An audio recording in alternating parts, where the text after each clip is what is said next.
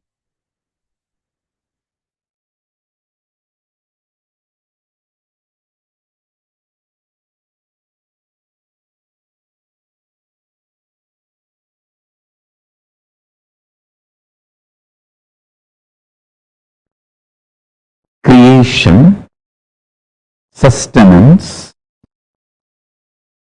rejuvenation,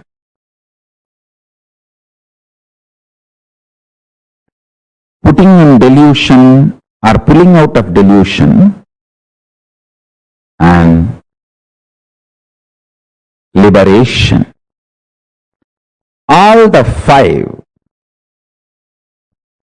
Listen. Creation, maintenance, destruction or rejuvenation, the Samhara Tattva, and putting into delusion or pulling out of delusion, Throbhava Tattva, and liberation. All these five aspects of Paramashiva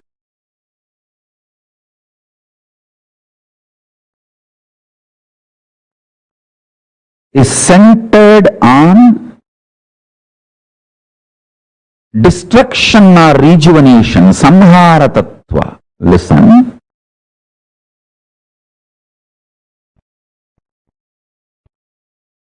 If you cognize yourself powerfully as life, conscious, climax of your life will be rejuvenation. End of your body, you will be rejuvenated. You will not be dead. You will enter into Jiva Samadhi. You will enter into Mukti. Jivan Mukti. Listen. If you cognize yourself as body, just body, naturally, when you die, your end will be death. End of your body will be your death. If you cognize yourself as consciousness, end of your body will be mukti for you. Because you know your consciousness and you will be liberated from this body. You will radiate your Paramashivatva. End of your body will be mukti, liberation, if you feel, if you decide to cognize your consciousness. End of your body will be death if you decide to cognize your body. Understand? Whether you are going to be destroyed or rejuvenated, that decision is dependent on your conscious decision to cognize yourself. For example, if you cognize you are a cancerous tumor, you need to be removed from your body. If you cognize your body, removal of the cancerous tumor will be liberation for you. If you cognize you are a cancerous tumor, when the surgery is done, you will feel you are killed. If you cognize you are a body, when the surgery is done and the cancerous tumor is removed, you will feel healthy. Which side you decide to associate yourself decides whether you are going to be killed or rejuvenated at the end of your life. Listen carefully.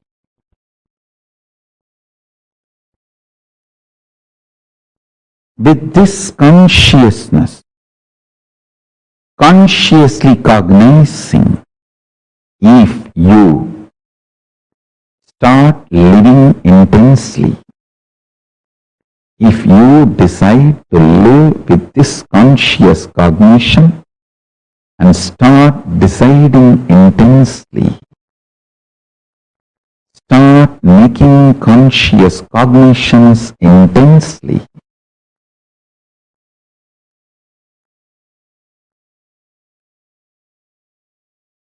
every principle you realize will become liberation. It will manifest as powers.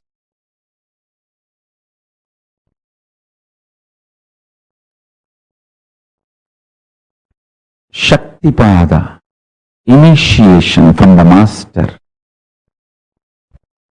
electrifies your body, Kundalini Shakti, your physics, and makes the alchemy in you and makes your biology alive to manifest powerful cognitions into powers.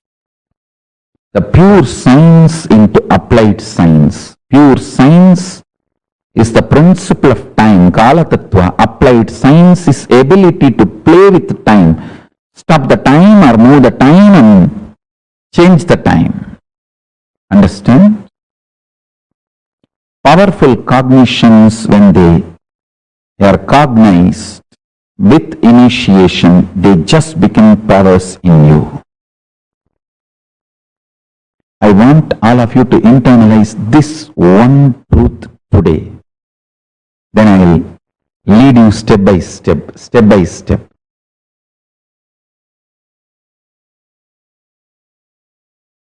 I'll give you a simple technique which I directly received from Arunagiri Yogeshwara.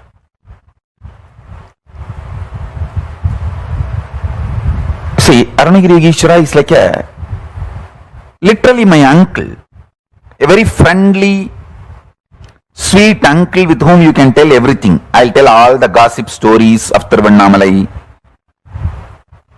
It's not that I had only serious talks with him about enlightenment, cosmos, prapancha. No. Many times I will go and tell,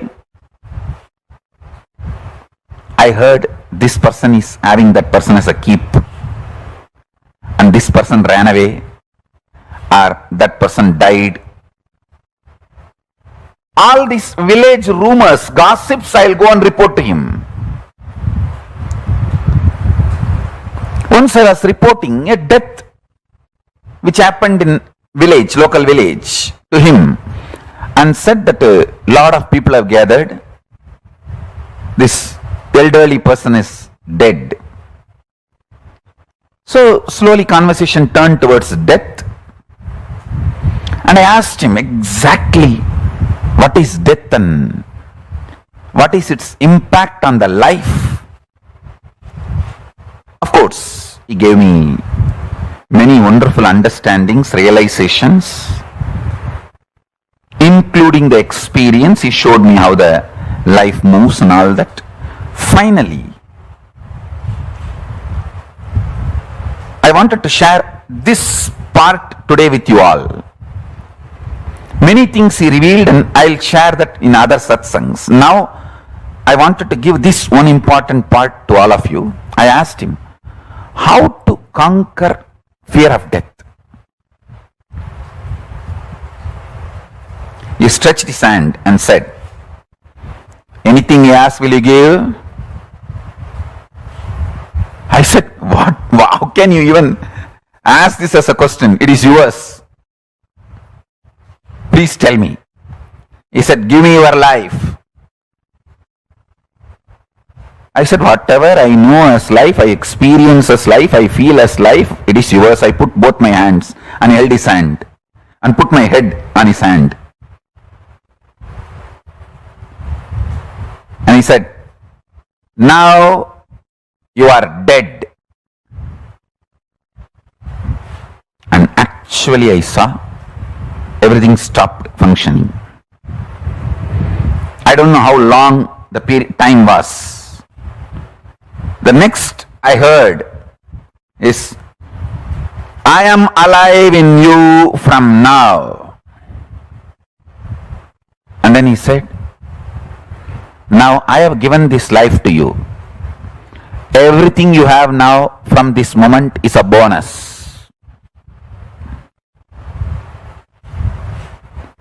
I tell you, from that time till now, whenever I feel any difficulty externally, internally, only one thing I will remember, I am already dead. Now whatever I am having is a bonus. Come on. This one realization, even now it stays in my guts. It stays in my guts. It just rejuvenates me every time I remember. Every time I face the difficulties externally or internally, I remember holding his hand with my both hands and putting my head on his hand and declaring, I am giving everything to you. And he declaring, you are dead. And then he saying, from now, I am alive in you. So the life is my gift. Everything is my gift. You can't complain about anything anymore. In multiple dimensions, I started realizing it. I can't take the life for granted anymore. I can't complain about anything, about anybody, about anything anymore. I can have only one thing, gratitude. Nothing else. I can't complain. God, what a shift He gave me in life. What a change He has done to me.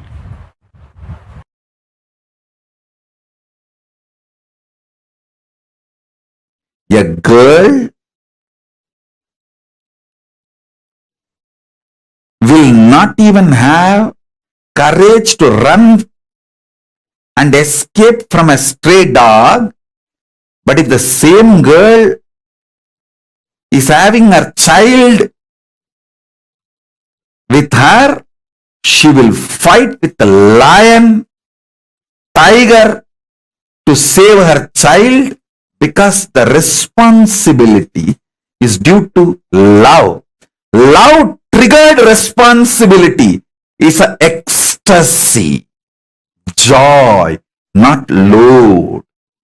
When you know all your struggles, he is struggling, you will take responsibility supported by love.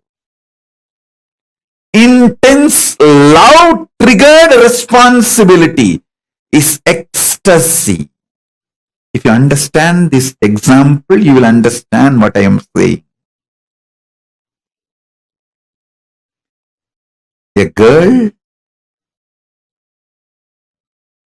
won't even have the courage to run and save herself from a stray dog, but she will have a guts to fight with the lion or tiger if she has her child need to be protected and defended, because it is love triggered responsibility.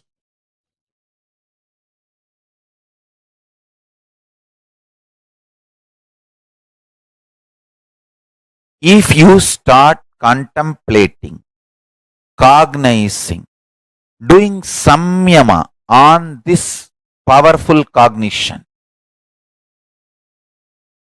have only Paramashiva as internal, external dependency.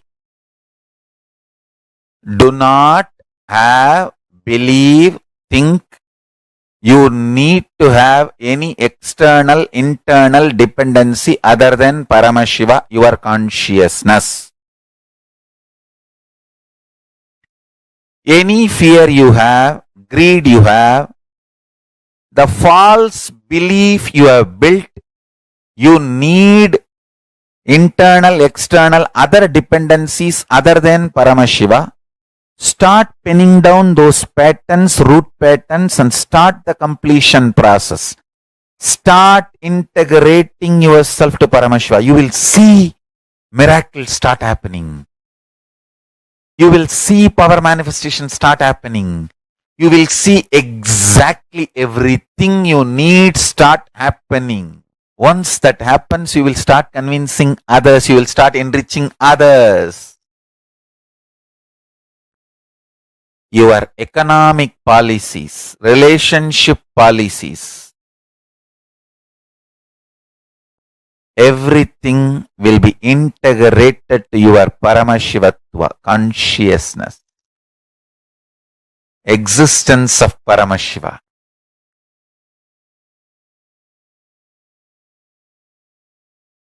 I am telling you, if you start doing dharana, pratyahara on this truth, hundreds and hundreds of truths will be revealed to you.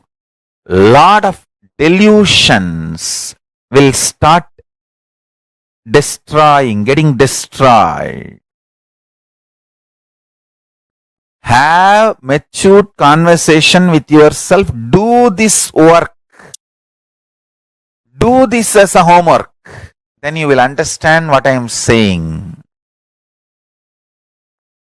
Then you will understand what I am saying.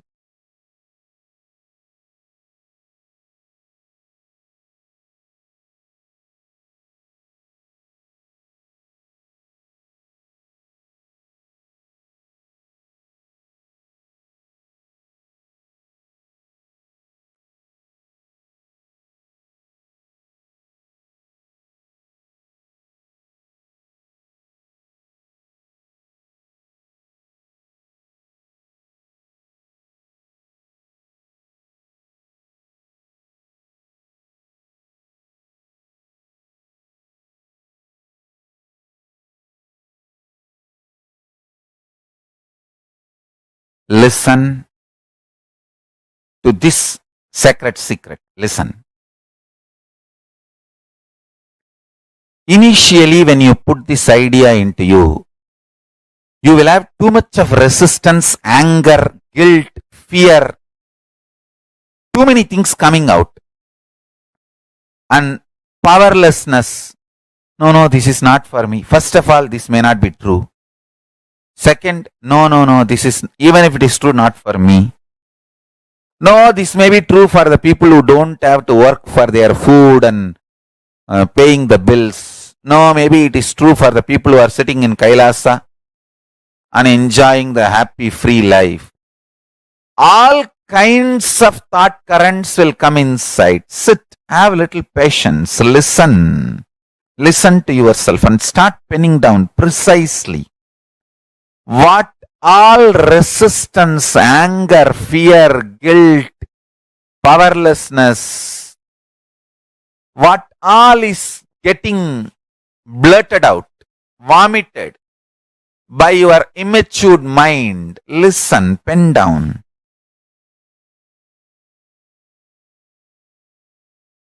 Do completion 2-3 times. Sit with mirror. Actually, I tell you, if you sit with mirror and chant Mahavagya and do completion, you will see me in the mirror. Then all your patterns are complete. Till you see me in the mirror, do completion with the mirror. Your form will disappear and my form will appear there. Till then, sit in front of mirror and do completion. Understand? This is the initiation I am giving to all of you. Sit in front of mirror. Pen down all these patterns and fears and everything. Intensely chant Mahavagya and see the mirror and start reliving this pattern. Start completing. You will see me appearing in the mirror and making you completely complete and making you manifest powerful cognitions and powers. Till I appear in the mirror, continue completion. And I tell you, I will really appear in the mirror and make you complete and make you manifest powers. When I say, I mean. Just sit in front of the mirror and declare simple integrity to me. Start chanting Mahavakya and remember this powerful cognition, today's cognition. Pen down all the incompletions, fears, anger, guilt, impossibility, patterns which tells you no, you need to be dependent internally, externally other than Paramashiva. Pen down all of that. Whatever patterns tells you, you need to be internally, externally dependent on something else other than Paramashiva. Pen down. Pen down. Sit in front of mirror and start completing all those patterns and incidents, root incidents, everything. Let all the incompletions melt down, be completely burnt away. You will see in your pure inner space and in the mirror me appearing.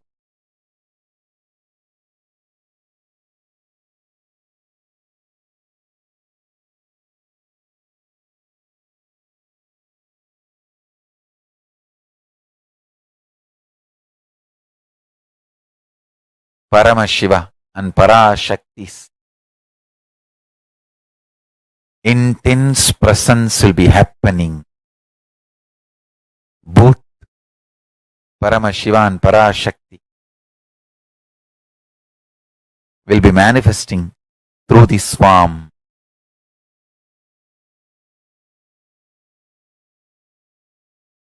And blessing you, making you completely complete, and making you manifest the powerful cognitions and the powers. I bless you all. Let's start this homework today.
Most beautiful, important truths Swamiji revealed in this session.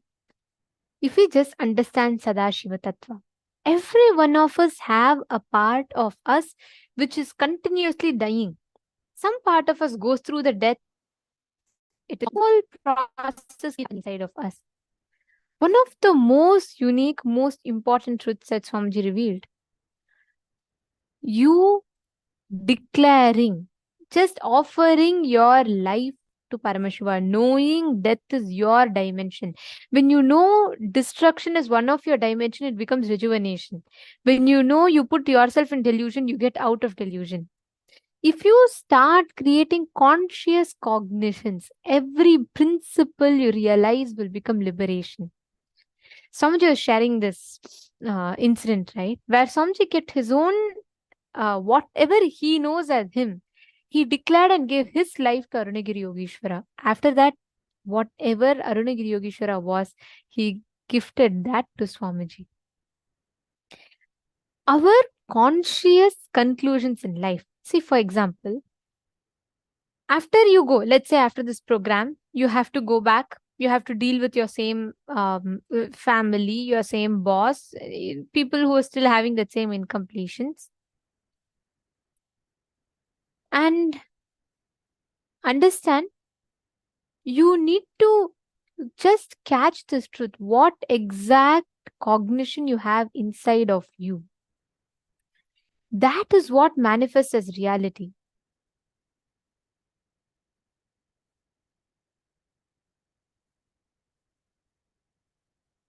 Ma Priyatma, sorry, Ma Anne-Marie Kasu, Ma Virupaksha. So I just can't help but I was just reading the experience that you have posted. I've always seen this. The way Swamiji has, with each of us, he has such a unique way of relating.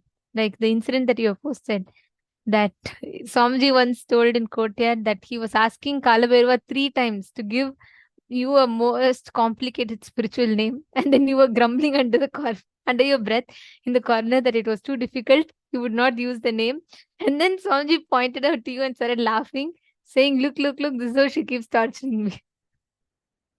Actually, the way Swamiji relates, it is so raw. It's so beautiful. I have also seen many times.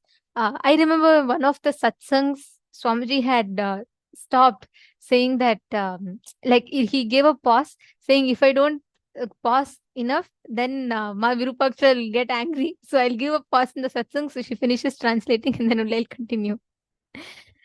The way it's just too fun. I know I have always seen that. So I can totally relate to what you're saying. I've seen how the way Swamiji relates with you, I mean with each of us.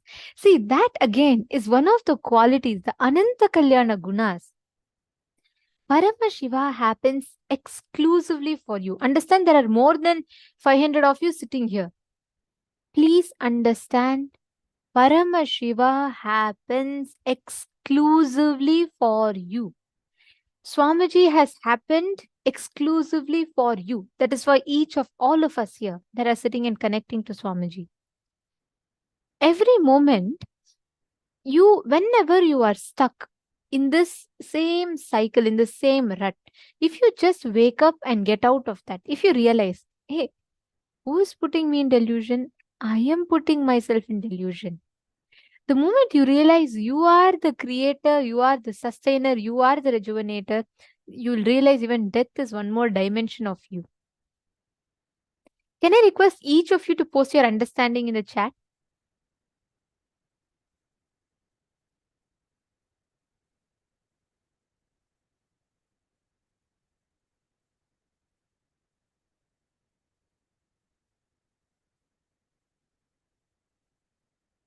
Can I request each of you to post? Just cognizing you are Paramashiva. And it is not, see, the moment we say, oh, Paramashivoham, I have to live as Paramashiva, it becomes more like a philosophical meaning. No. Living as Paramashiva is the most juicy, blissful way of manifesting your life. When you declare your whole life, whatever you know as you, is at Swamiji's feet. And from now, whatever he gives for you is what you're going to manifest. That is the only thing. Not having any dependency on anything external. All your internal, external dependency should only be on Paramashiva. Because that is the only Satya. Everything else is Mithya, lie. Today, if something is there, tomorrow it's not going to be there. That's a delusion. The only thing that remains before you remain, that remains even when you remain, that will continue to remain even after you leave, is Satya, Paramashiva.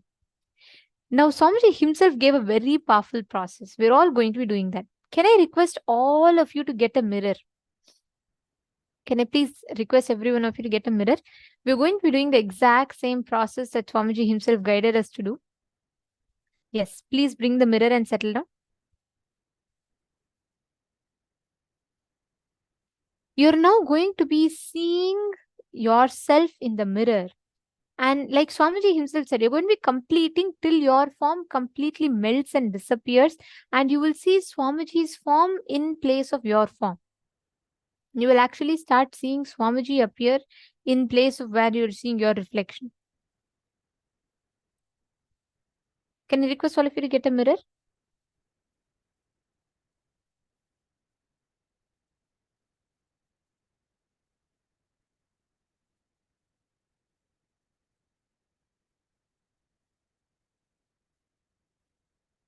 Yes. Now listen very carefully. As you meditate on this powerful truth that Swamiji revealed, you're going to just sit, contemplate, experience this cognition. Anything that can be removed from you is just a part of you. You continuously go through destruction is a part of you. Meditate on the cognition and see each of these. First step you're going to do is you're going to pen down. Pen down all the fear, incompletion, everything that stops you from manifesting Paramashiva in you. Anything other than Paramashiva that you depend on. You feel like, oh God, if you don't have money, you can't make your life. All the cognitions you depend on anything other than Paramashiva, pen that down. Take a few minutes, please pen down. And right after that, we're going to be entering into the process. It's a very powerful process that Swamiji himself had explained. Please settle down. Let's all enter into it.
Yes.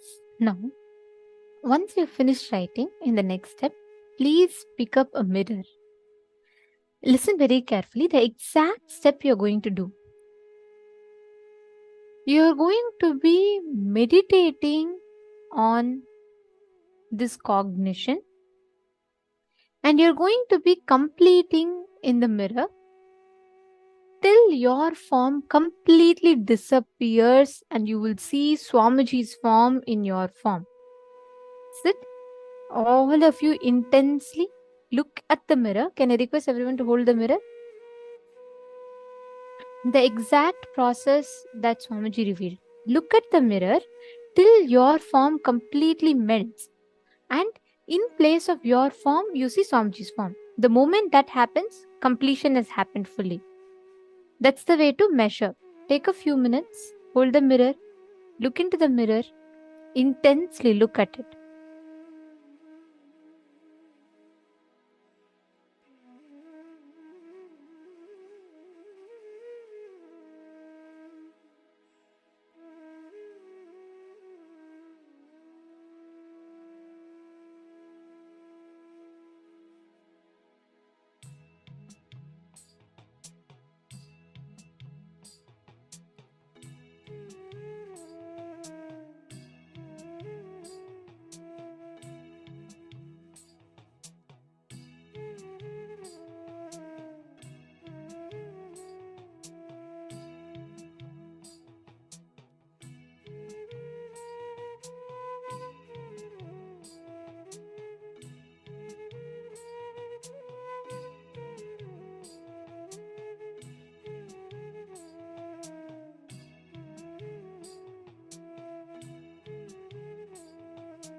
Please relax.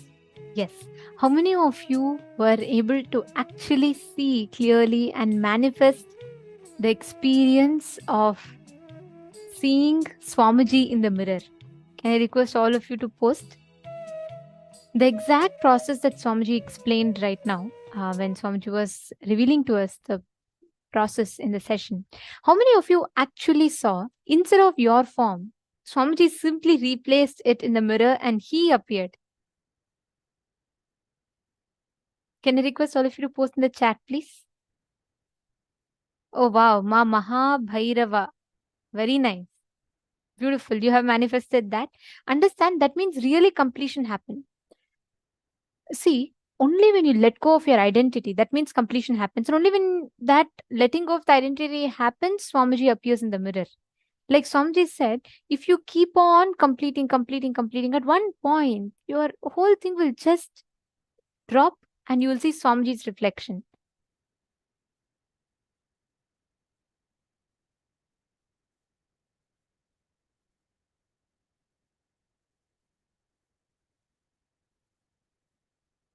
Very nice. Ma Fatima Dehastani, that means you have done. And that's wonderful, Ma. And Ma Parameshwari, some of you are saying you have still not. Okay, understand. That means as you keep completing, as you keep doing the process deep inside of you, you will manifest that experience. You just need to focus, bring your whole awareness and go on completing again and again and again and again. That's the way for you to manifest the experience that you want to manifest. Whenever you manifest that space, Ma, understand, whenever you manifest that inner space inside of you, you will manifest that extreme bliss.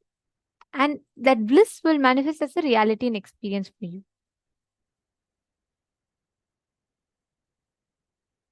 Great. Okay. Now, all of us are going to be entering into a very, very beautiful session next.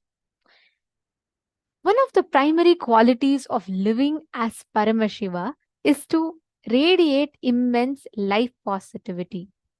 But what does life positivity actually mean? Is it just thinking positively? Or what is life positive way of living? There's a very, very beautiful session through which Swamiji reveals this truth to us. Let us now enter into that session. Let us listen to the revelations.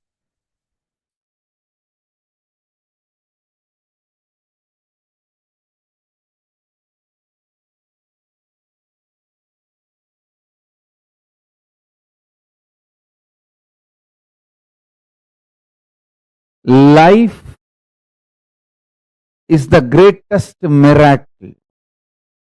Life is the greatest contribution. Life is the greatest gift to the universe from Paramashiva. Life is very extension of Paramashiva, my own being. Life is very extension of Paramashiva. When you realize and make yourself life positive, you give a superconscious breakthrough to yourself. When the group of humanity makes life positive decisions for themselves, they give superconscious breakthrough for their group. When a nation makes a life positive decisions and governance, it gives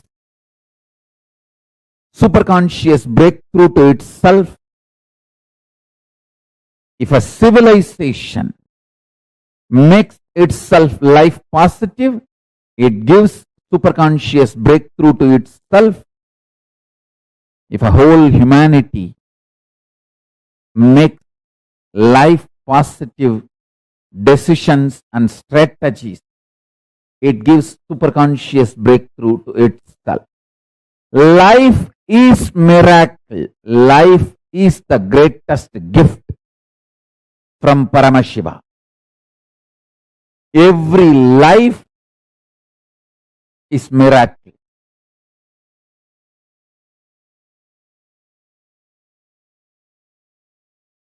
In your personal cognition about yourself as a first person, be life pro, life positive.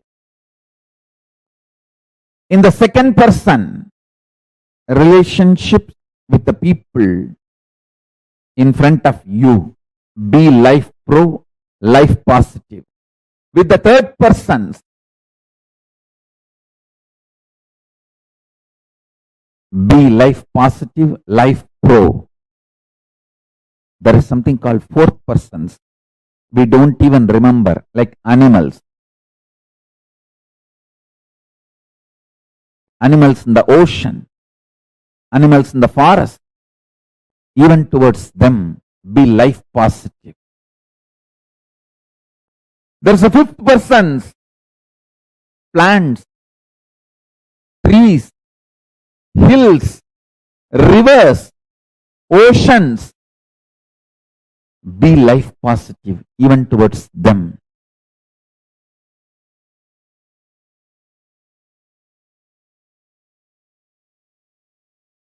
Listen intensely.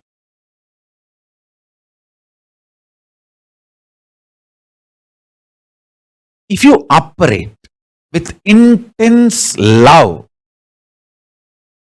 powerful cognitions like a love, compassion, joy, bliss, giving, the Ananta Kalyana Gunas of Paramashiva, you will expand so much. Your perception about you will expand. Your perception about life, reality will expand. Reality itself will expand. Understand? This is what I call life positive decisions. Actually, if you operate from this life positivity, even the chemicals and hormones your body secretes, manifests, strengthens your immune system. There are multiple tons of researches nowadays. If you just Google, you will find tons of proofs for what I am saying. If you operate what you consider as a love, joy, bliss, compassion, even that, the chemicals and hormones your body manifests, strengthens your immune system. And if you operate from the cosmic cognition of you are Paramashiva, the kind of the hormones and chemicals your body will manifest and the kind of the immune systems, the strength your immune system will feel, the strength you will experience is unimaginable. And I tell you, same way, every action you do from fear, guilt, anger, anxiety, the kind of the hormones and chemicals you release inside your system breaks your system literally, breaks your nervous system and destroys your whole body and mind.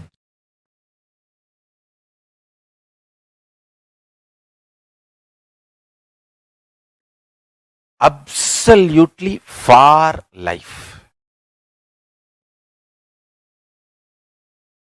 Make yourself more and more life positive for life.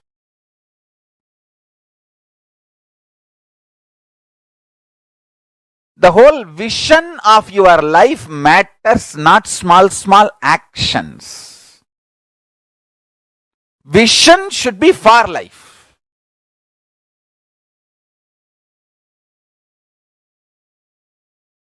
If a child is about to drink the poison without knowing it is poison, A mother may not be very polite in stopping the child. If she cares for the child, she will jump and become ferocious and snatch that poison and save the child. The action may be ferocious, but the vision is life positive. She cares for the child. Same way, sometimes your actions, I'm not saying always need to be ferocious, but the first priority should be for life. Your vision and life should be for life, positive. Absolute life positive.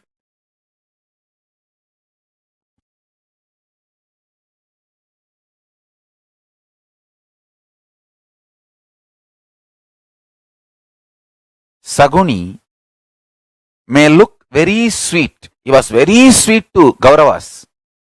But his vision was not for the life of Kauravas. He was destroying Kauravas. He was looking very sweet, behaving very sweet. Does not mean he's a good guy.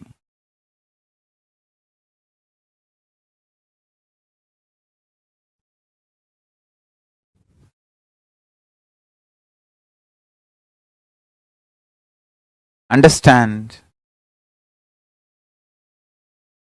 Our priority should be for life. Vision. Life positive.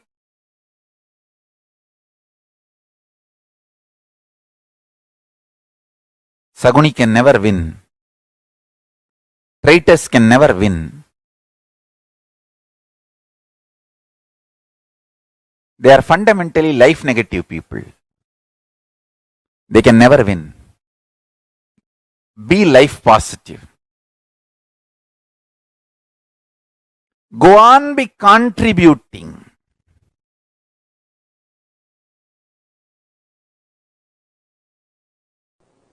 Pure life positivity, absolute life positive energy is superconsciousness of Paramashiva. The food you eat, the way it is produced, the way it is processed or cooked, the way it is consumed, the way you detox yourself, clean your body after the digestion, the whole thing, end to end, should be absolutely life positive. Same way, the words you generate, see, the pure vibration is the nada in you. How you convert that nada into sabda, sabda into language, how you use those words on yourself, and how you use that words on others, and how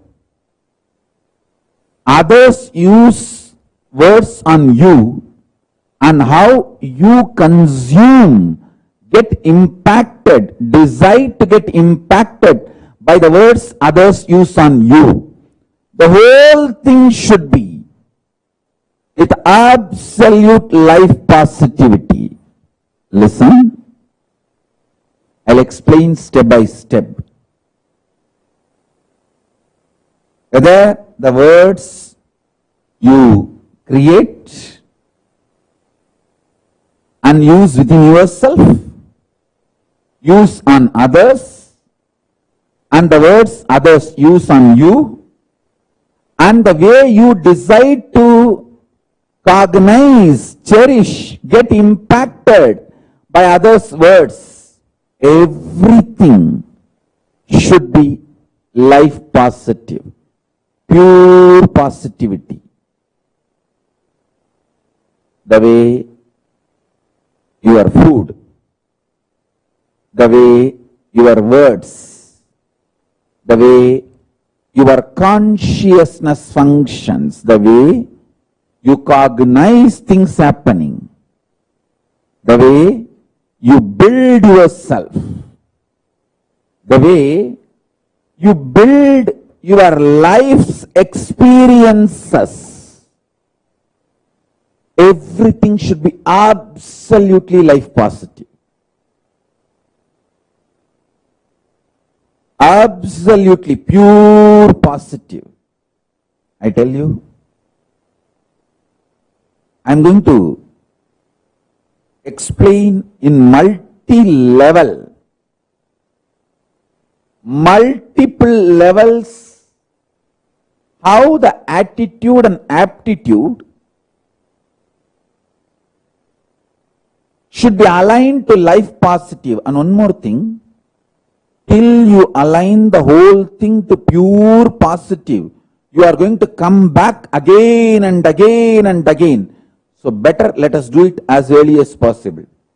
Let's not postpone. Let us not postpone, because till you do it, you are going to come back.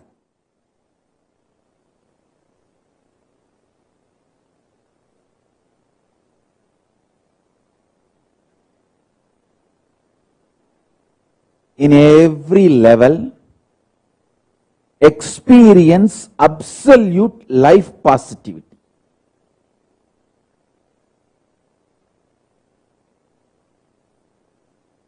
Intense life positivity is enlightenment. Withdrawal, cherishing life negativity is not going to end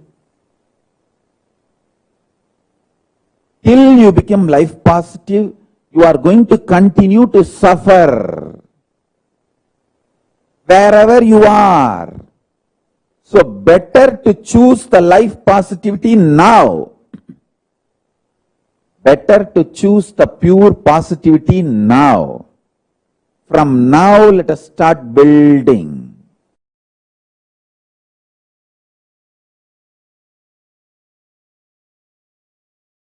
Intense life positivity. Intense life positivity. Intense life positivity.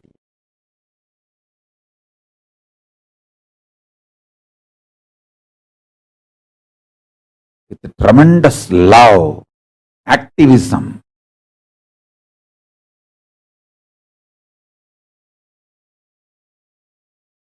My gurus were focused on making the right fermentation inside me. If you allow the bliss fermentation inside you,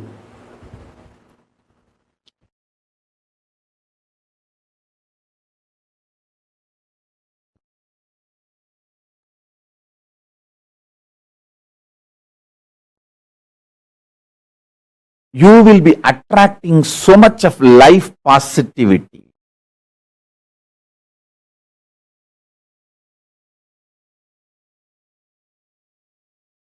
You will be just planning to expand more and more and more.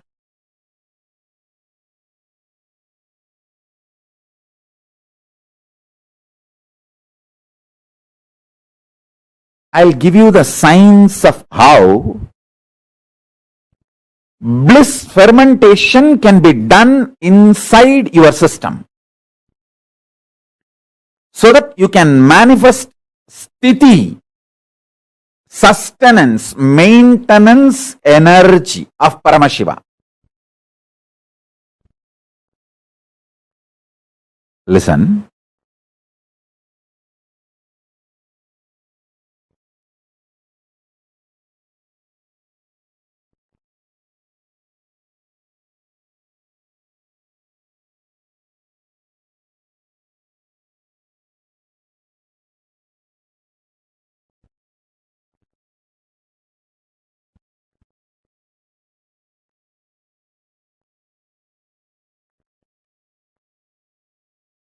I'll give you the scale. when you ferment, I'll give you the scale how to find out whether you are fermenting bliss in your life, worry or suffocation or suffering, what you are fermenting in your life. I'll give you the scale.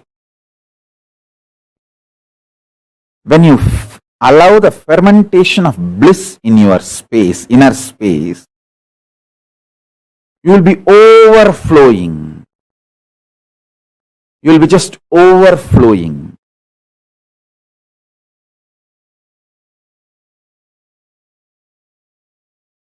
Excitement, inspiration, life positivity in your words, thoughts, energy, bubbly, bubbly.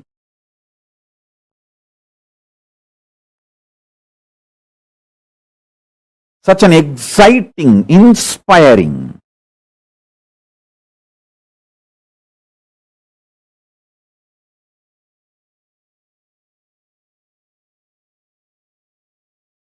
Your food intake will drastically reduce. Understand? Most of you eat because you feel empty inside. And you feel by filling the food, you can fill the emptiness inside. If you ferment bliss inside you, drastically your food intake will reduce.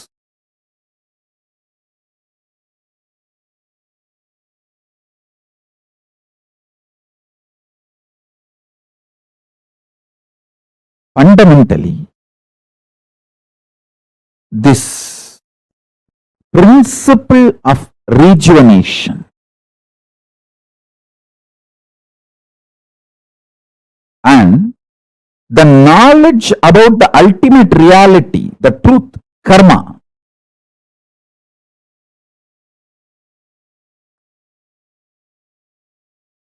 the ultimate truth is we just need to go on and on and on with the life positivity. There is no eternal hell in Hindu tradition.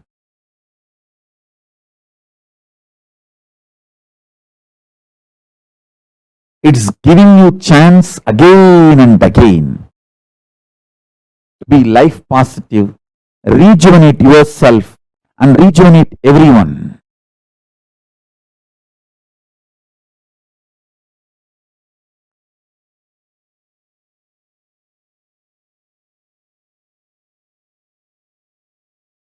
The principle of rejuvenation. Listen carefully. See, once or twice, one day or 2 days, you may miss puja. But if you create the ecosystem of doing puja every day, that is enough. Same day, 1 or 2 days you may miss yoga. But if you create the ecosystem of doing yoga every day, that is enough. You will be naturally successful. You will be naturally aligned to yoga. Even if you miss 1 or 2 days, next day you will say, at least let me do 2 Surya Namaskar as a ritual. You will start it. Same with puja. Even if you miss 1 day, next day, let me at least do it few minutes. And Jalalingam Stapayami and do the puja. The principle of rejuvenation, extreme life positivity, makes us do all the best decisions about life. Listen, we human beings are here on the planet Earth, after all, to celebrate life. So we should focus on contributing to ourselves and to others and for the next generation. That is why we treat the earth as living energy, Bhuma Devi. We don't see earth as a resource to be exploited and finish. No. Hindus are responsible for the most sustainable lifestyle, life decisions, life positive decisions.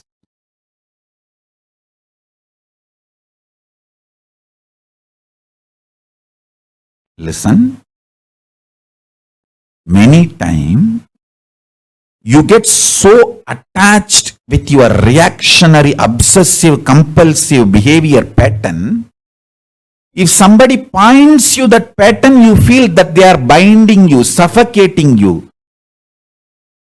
They are controlling you. Hey, I am telling you who is controlling you and asking you to liberate yourself.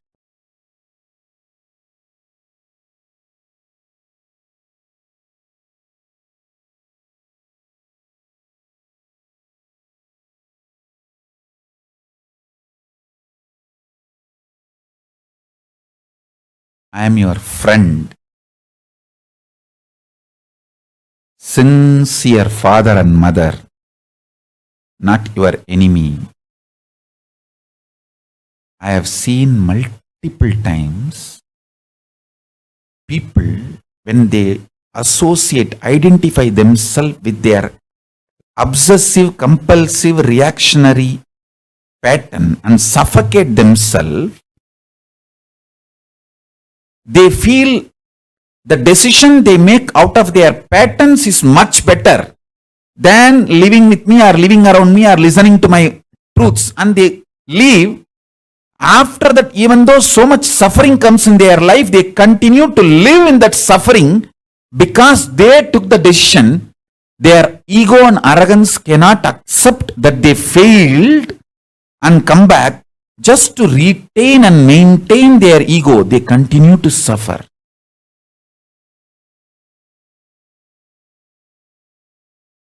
Listen very carefully.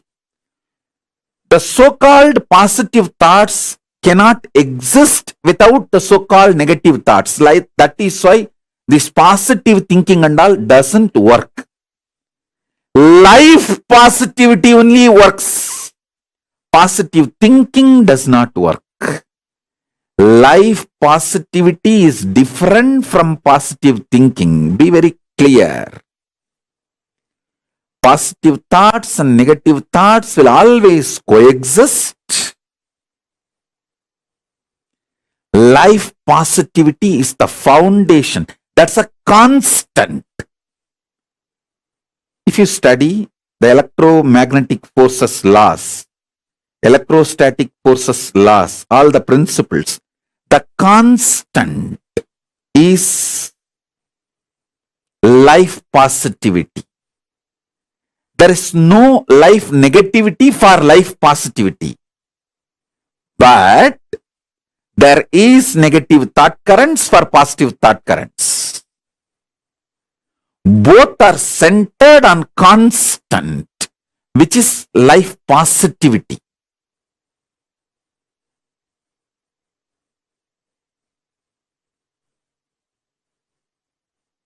So please understand.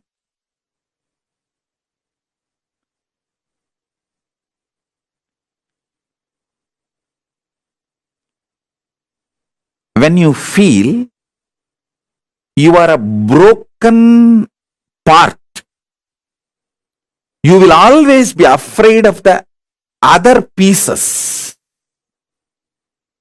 If you know there is a constant which is in you, how much ever you have self-doubt, self-hatred, it will not go beyond certain limit. See, there are some people, they know, I fight with my husband, I fight with my wife, but I will never go to the extent of divorcing, leaving them. So that is what I call,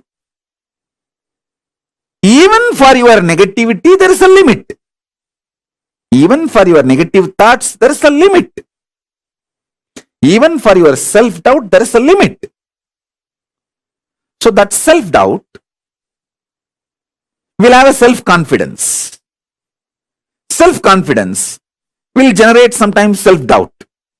But both finally is established on the self. When you know that self's quality, that is life positivity. self-doubt or self-confidence is like a self-doubt is negative thoughts, self-confidence is positive thoughts, but self is constant.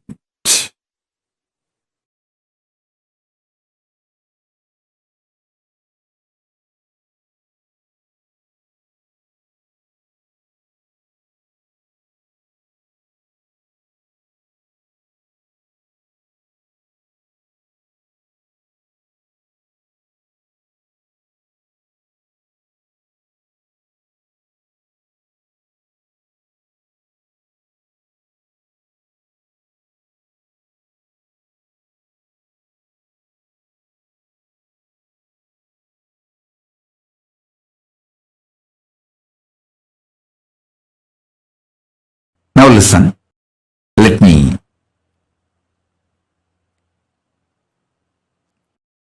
tell you. For the ship to stay afloat and reach the place where it need to reach,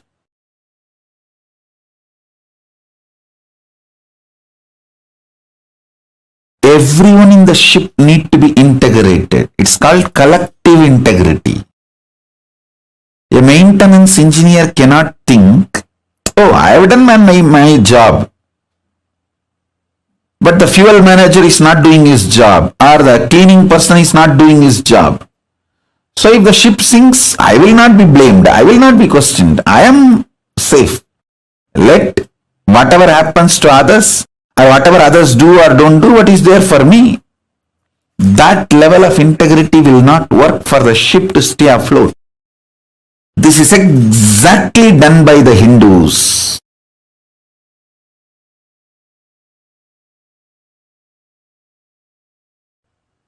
Your heart, which is convinced about integrity,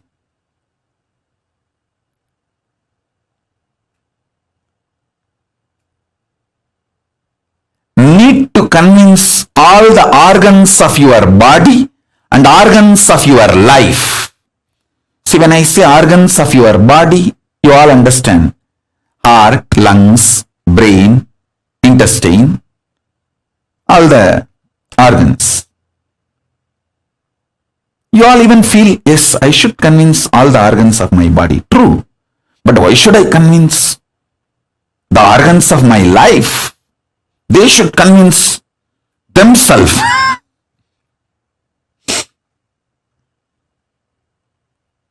Actually, convincing all your organs and convincing the organs of your life is one and the same. All of you listen. If you are not able to convince your husband, some parts of your brain is still not convinced about it. If you are not able to convince your wife, some parts of your emotions are still not convinced about it. So each organ actually holds the key for each relationship you have in your life. Convincing the organs of your body, convincing the organs of your life is one and the same. That is why I insist on collective integrity. I insist on collective integrity.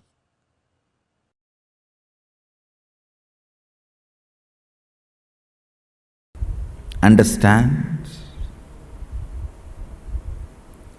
Your stomach pain will be directly connected to the cobwebs you have not cleaned in your bedroom. Your ulcer is directly connected to the outside veranda you have not cleaned your house. Don't think how can that and this be connected. Only if you have ulcer, stomach problems, your eyes will not even be aware of the dirt around you. If your eyes are not even aware of the dirt around you, something is boiling inside you. You are preoccupied. All preoccupation manifests ulcer, understand? All preoccupation. If you take haritaki powder, you will clean your house. This may all look very funny, very funny side effects. You think, oh, if I take haritaki powder, I will clean my restroom. That I understand. Why will I clean my veranda? Live, you will understand. Many of these things are interconnected. Many of these are interconnected. If you take haritaki powder and heal the ulcer inside, suddenly your words towards your mother-in-law will become soft and completion based. The relationship will develop. It's too funny. It is too funny. What affects what? Which one touches which one? It is too funny. Let me give you the precise solution. State is achieved by unclutching, completion, all the methodologies of putting you in Nirvikalpa Samadhi as on now.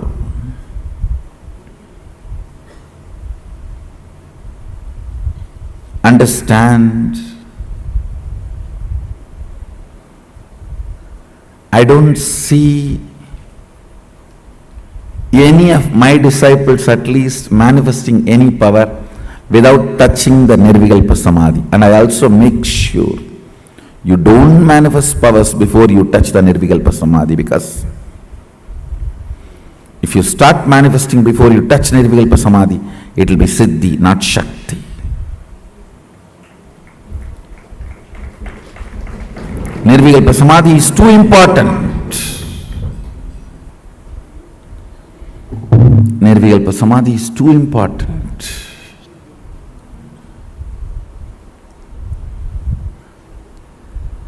State is achieved by unclutching, completion. Of course, ultimately by initiation. The Shaktipada puts you into the state of Nirvikalpa Samadhi, state of Sadashiva Tattva, oneness with Sadashiva. The space is created by more and more completion with others. When I say completion with others, whatever you perceive or cognize as others, making them part of your oneness is completion with others. Understand, whatever you cognize as others, persons, river,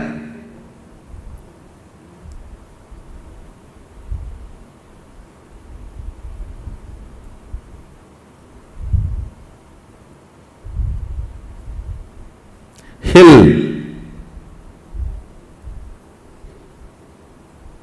whatever you may cognize as others, imbibing them as part of you, getting them as part of you,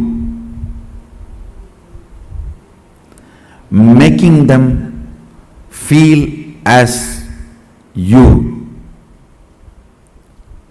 recovering your oneness with them is completion with others. Understand? I am defining completion with others. Anything, anybody you cognize as others, bringing the original cognition back that they are one with you, waking up to the oneness with them or at or it, realizing the oneness again is completion with others. Completion with others is not apologizing to others. Understanding others. Others are as complicated as you. Understanding others are as complicated as you brings completion with others. You are not a bad person, you are a complicated person. All your dimensions are very strong. What others consider as good part of you, what others consider as bad part of you, all are very strong. I tell you, just like you are complicated, everyone is complicated.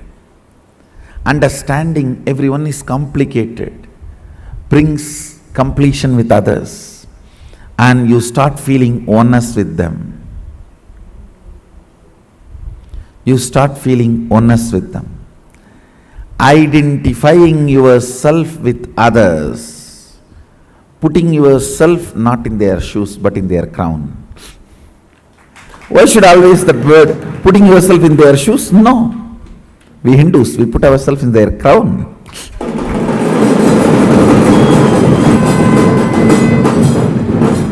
Understanding the complications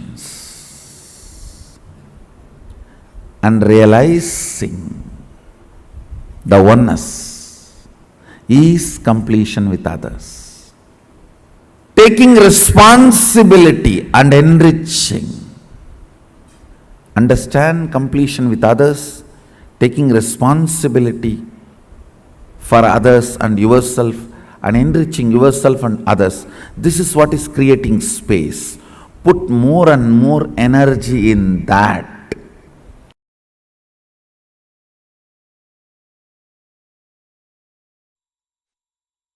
All your patterns, obsessive, compulsive, reactionary patterns, are not worthy. Life, Paramashiva's powers are only worthy to manifest, celebrate, enjoy. Listen carefully. Listen intensely.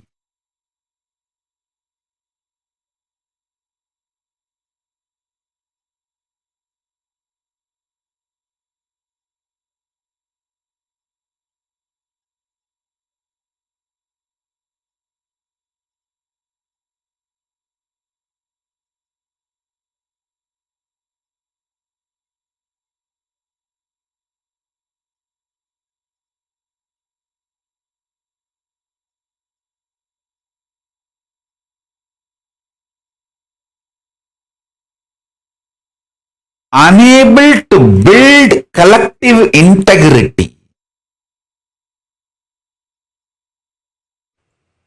is just because of your obsessive, compulsive, reactionary pattern. Understand?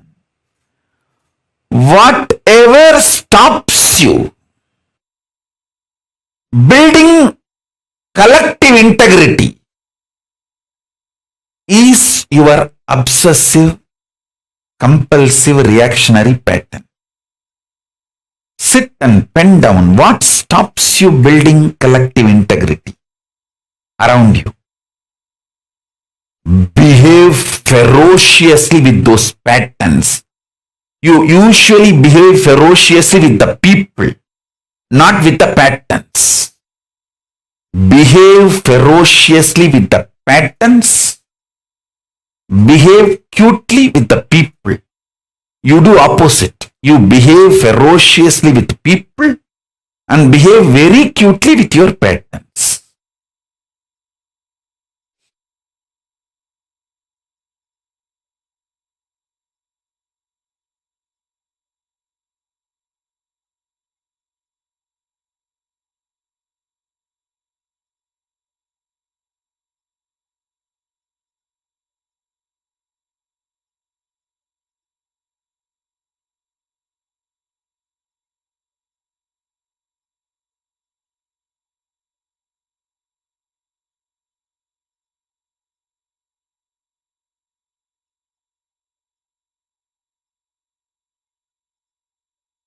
Every time you behave ferociously with your patterns and break, you manifest at least one power of Paramashiva. Listen.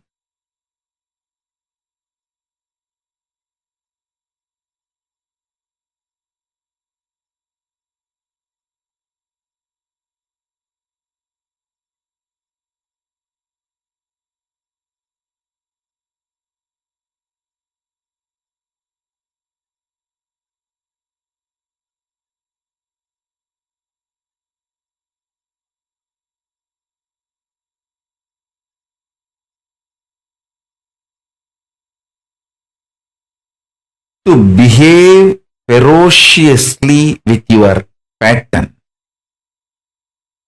you don't need anything other than feeling connection or trust on me, because the trust you have on me will naturally manifest as the courage to execute my words.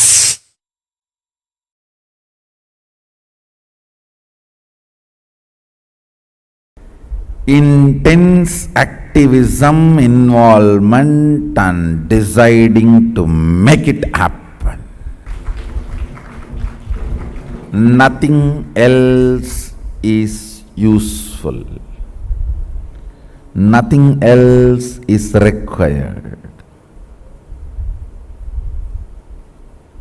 The stamina, energy in the guts to make it happen. Will, persistence.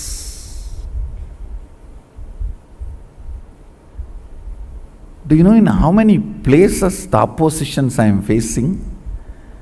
But I don't think even once, I don't feel cognized even once, nobody is supporting me.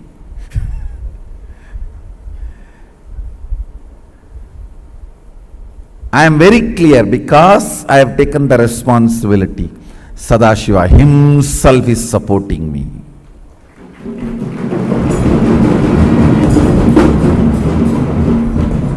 He Himself is manifesting. He Himself is doing everything.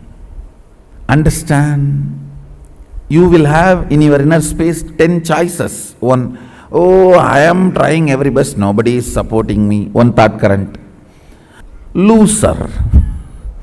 Losers don't sacrifice. Losers are the arrogant, abusive fellows.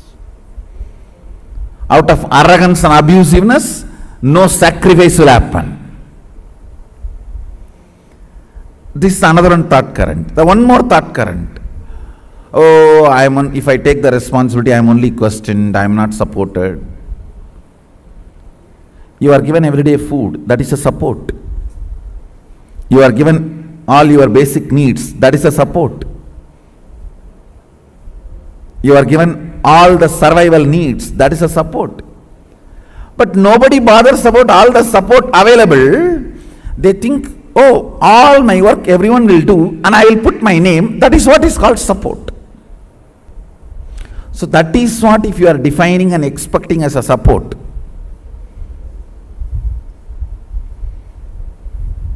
You will have Bodhaganas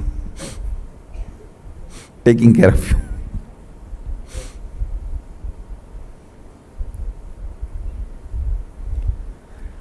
All these thought currents will run in you. It is you who need to decide to which thought current you are going to give life. To which thought current you are going to give life. You are an adult, decide to which thought current you are going to give life. Your life is going to be like that, that's all. To which thought current you are going to give life, your life is going to be like that, that's all. Understand? Somebody decided to have a Ganga Snan and started his journey from Rameswaram. Today he may not have Ganga. He may have only the streams in the roadside to take bath. but only if he does not dilute his vision, goal. At least after 1 year, he will reach Ganga and have Ganga Snana. Today you may not be as you really expect you to be or as I really want you to be. You may not be. But only if you keep my vision for you alive and moving towards it, at least in next 1 or 2 years, you will be settled and radiating, manifesting that vision. Understand?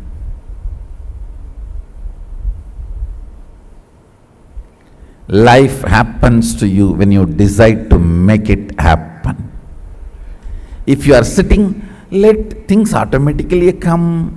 Automatically only one thing will come, that is problems. Life happens to people who consciously decide. That is actually a good news. It comes to you only the way consciously you decide. Means what? You develop, you decide, you design. That's such a good relieving news. So I know there will not be any unexpected problems. That's a freedom. Feeling empowered. It is we who decide and design the life. To what you are loyal, that will be your life.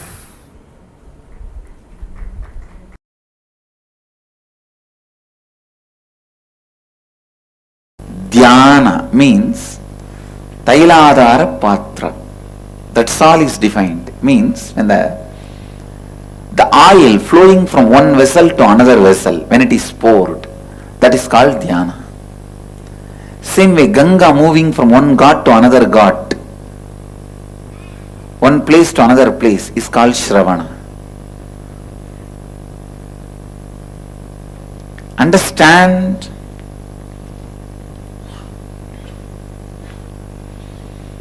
Shravana,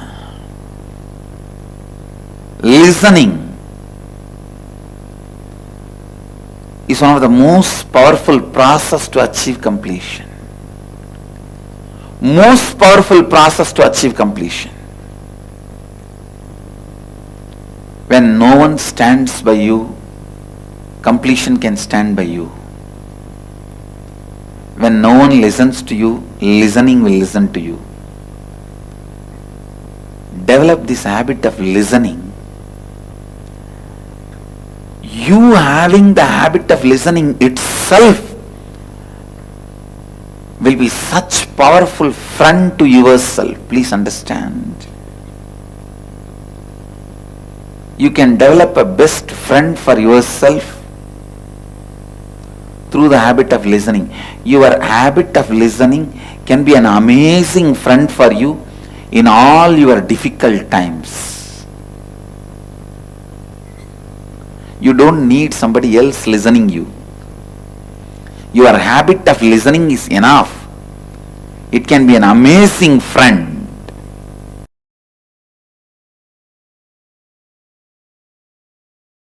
For that 6 days, all of you who want to do Kandasashti Vrata, gather in one place. Cook together.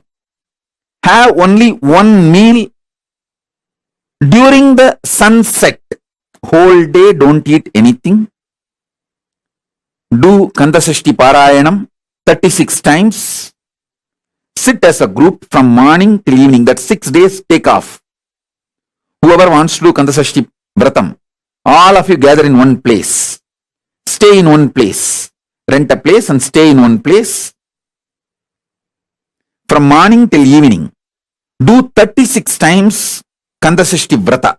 Means Kandasashti Parayanam. Kandasashti Kavacham chanting. And evening, before the sunset, have only one meal. All of you cook together. Work together. Cook. Offer it to Subramanya. And eat before going to bed. Late night, do Rudrabhishekam. Listen.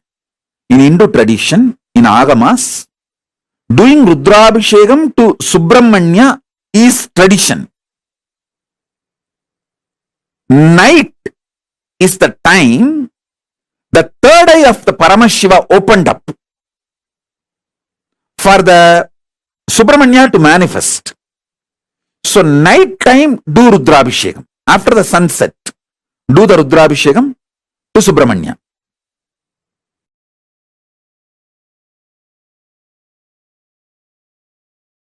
Kailasa lifestyle is a beautiful preparation for you to live comfortably in the higher planes, vertical time zones. When you go there, you won't feel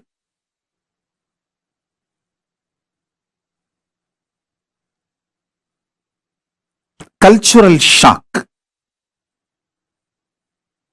You will not feel cultural shock when you go to the higher planes if you learn the Kailasa lifestyle here on the planet Earth.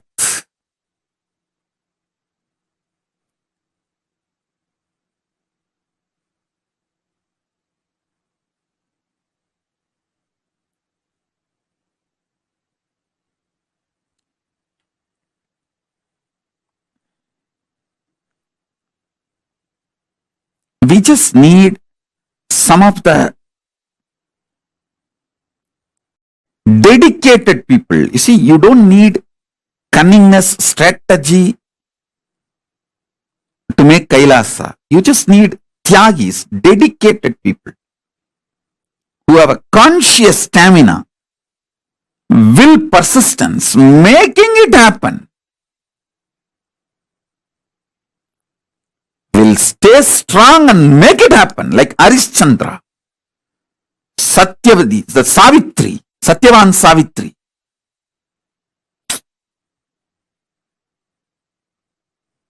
Whatever. Will, persistence. Nachiketa. Will, persistence.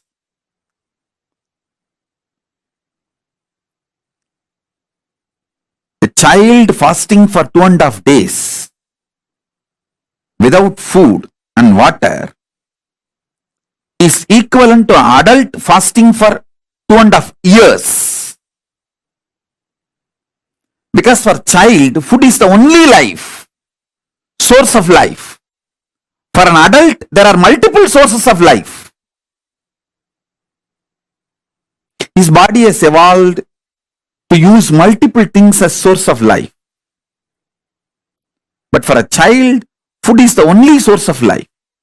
And a child, Nachiketa, fasting for 2.5 days is equivalent to an adult fasting for 2.5 years with a will, persistence. Satyavan Savitri, Nachiketa, Arishchandra,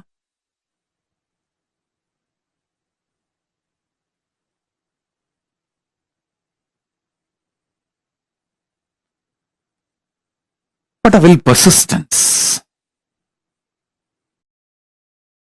We need just few people with that kind of a conscious stamina, will, persistence to create collective integrity, to make collective integrity for Kailasa to happen.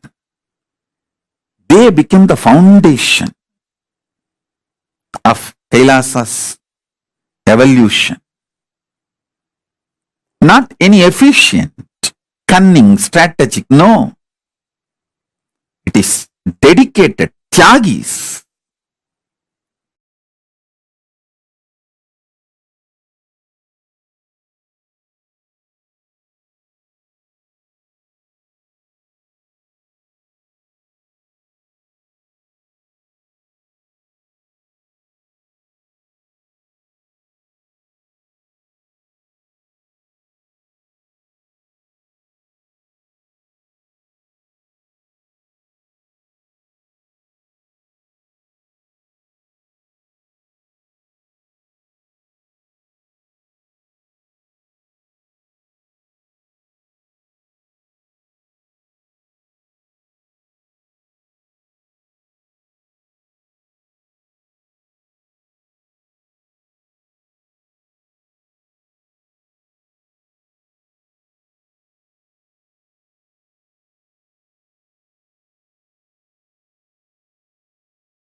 Nithyananda.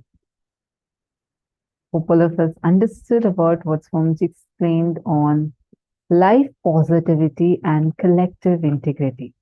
And first, before entering further, because we are nearing the darshan is going to be starting very, very soon. Can I request all the participants quickly make sure you put your turbans on? All of you please dress up as Swamiji and come and settle down. Can I request everyone to dress up as Swamiji? I see white smiles. Yes, everyone to dress up. Come on. You all can just tie your turbans also and come, just like how Swamiji is. You could tie a turban. And if you have jatas, you could put the jatas nicely. Quickly, all of you tie your turbans, dress up as Swamiji. My Yogamula, where did your turban go away? I saw in the morning you had tied.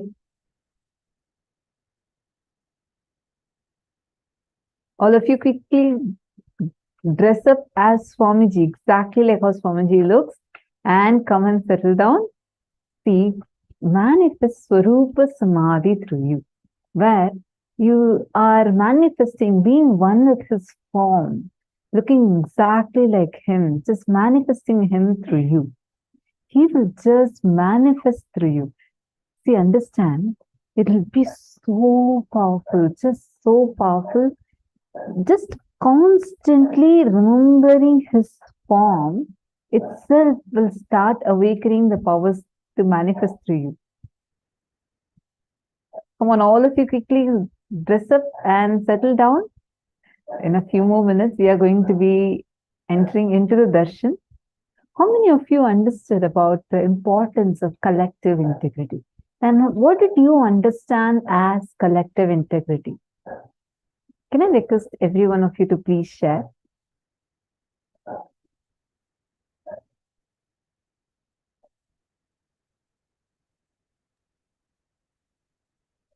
One example that Swamiji gives is one of the most best way of understanding what collective integrity is. Whenever we manifest the Ananta Kalyana Gunas of Paramashiva, whenever we manifest that space, any thought process, anything that is reducing us to any other cognition other than the cognition that you are Paramashiva only distracts you. It becomes a load. That is why even responsibility will feel like a load. When you understand the principle of collective integrity and when you function, everything that you will do will be so joyful. Like you will experience so much of joy in what you're doing. You will radiate so much of bliss. All of us are going to carry back this inner space that Swamiji is showering us back in our homes, right? Whichever places we go to, we're going to be radiating this space. Please understand, one of the best ways that you can do it is just by experiencing, manifesting the space of collective integrity where you go on enriching others with the science. See, it's not just you living the science. Making the whole ecosystem around you live the science is the most best way to actually practice collective integrity. Shane Dennis here, you don't need a turban. You can just tie a cloth as a turban. Come on, all of you have to dress up. Don't miss out on this. Sitting and just dress up as much as possible. Choose any form of Swamiji that you like. I mean, we have, Swamiji has given us darshan in so many forms. So choose any picture and dress up like that and come and settle down. This is for everyone. Come on, Srinivas Apteya, Rainer, Kaikun, Nithyanandam, everyone quickly.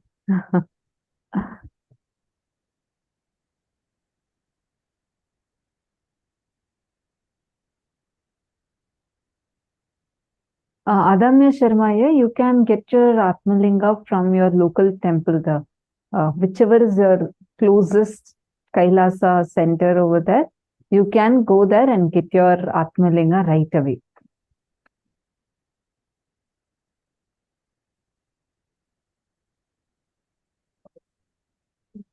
Initiation, one of the most powerful initiation, because Ultimately, living as Paramashiva is nothing but living as Swamiji.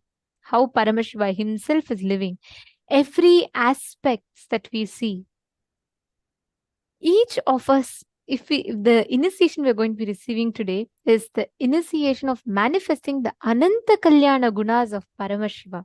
All the qualities through the Paramashivam, we've learned so many different aspects, so many different qualities of Paramashiva, right?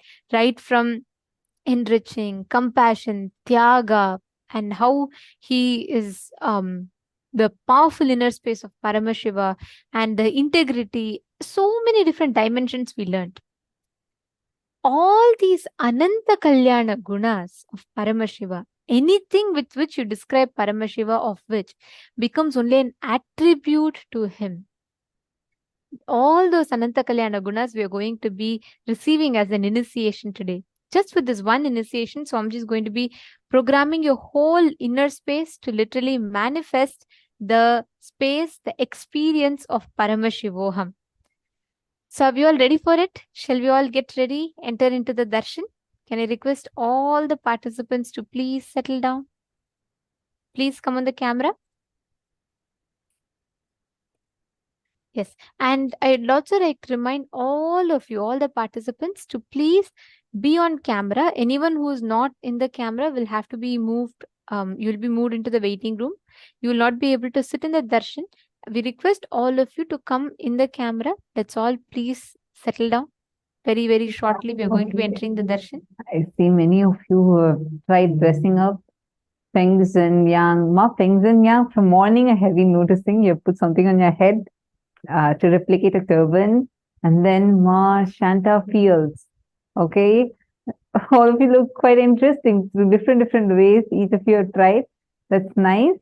Can I request all others also? Come on, Madonna, UZ Pan, Ma Nirmala, all of you quickly dress up as Swamiji. Vani, which picture of Swamiji are you replicating? I see I put Basma and come. Which picture of Swamiji are you replicating? Try putting more like either more Rudrakshas like this. It should be matching a picture. Come on. Choose any photo of Swamiji and it should be literally replicating his style. Come on.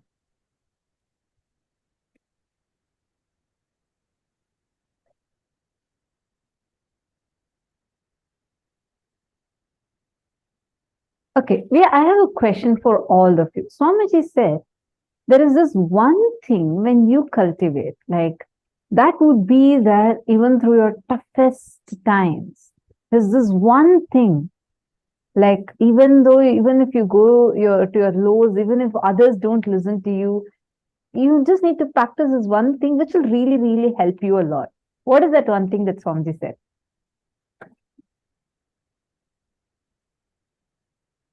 Come on, what is that one thing that you need to develop? You see so many more people who have tied turbans. Ma Jagaranyananda, Ma Mahā Jnana Swarupini, Ma Ganga As many Priya. people as possible, all of you, as much as possible, dress up like Swamiji today. Because today's initiation, we're all going to be receiving the ultimate initiation of radiating that Ananta Kalyana Gunas of Swamiji, means literally becoming and living as Paramashiva. So I request all of you to please take this sincerely, dress up and sit as Swamiji for the darshan today. You can take any picture that you want. If Swamiji is wearing like a turban, wear a turban. If Swamiji is wearing just his jatas up, wear it like that. Or if Swamiji is just having his hair loose, wear it like that. However it is, any form of Swamiji that you feel intensely connected to, pick up any one picture, dress up completely like that. Whatever color Swamiji is wearing, wear that same color. I request every one of you to do this. If any of you have not yet done, please go ahead. Take a few minutes right now. Quickly run, get ready and come and settle down.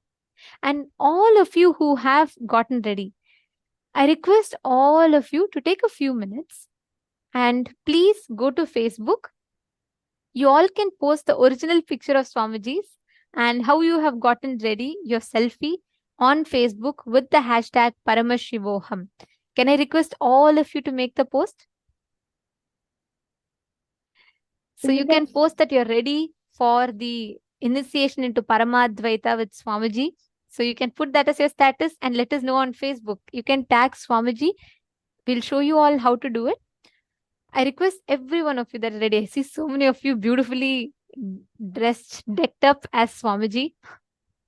So I request all of you that are ready to now take a few minutes, click a picture, and please post it on Facebook.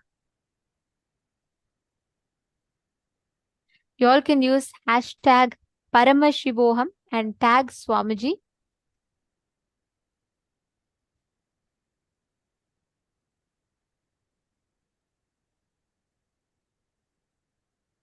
Yes, take a few minutes. We'll show you all how to make the post.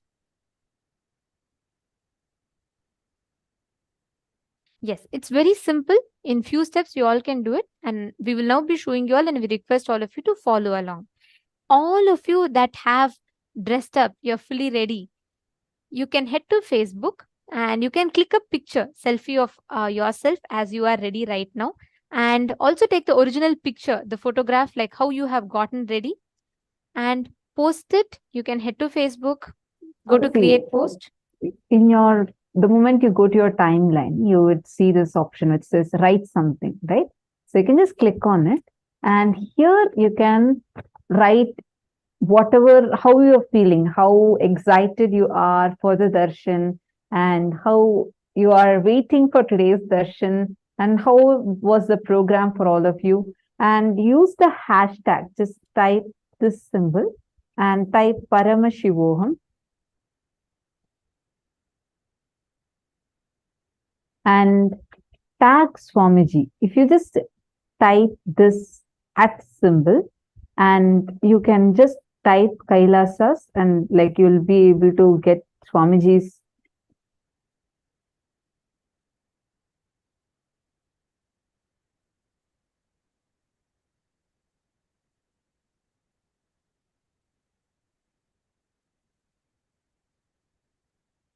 So once you type, you put the @ symbol and you type. You can type Swamiji's profile name, and you can tag Swamiji and make the post. As soon as you make the post, you can let us know. Take a few minutes. All of you head to Facebook and let us do it now. Let us enrich and let us get ready for this very, very to receive initiation from Swamiji into Paramadvaita, the ultimate initiation of living as Paramashiva. See, that is the essence of Paramashivoham. Whichever aspect of life that you're going to go back to, you're not going to deal with it the normal way. You're not just going to go and be your same old self. You are going to be living, radiating as Paramashiva. So how do you do that? That initiation into Paramadvaita is what Swamiji is going to be showering all of us with.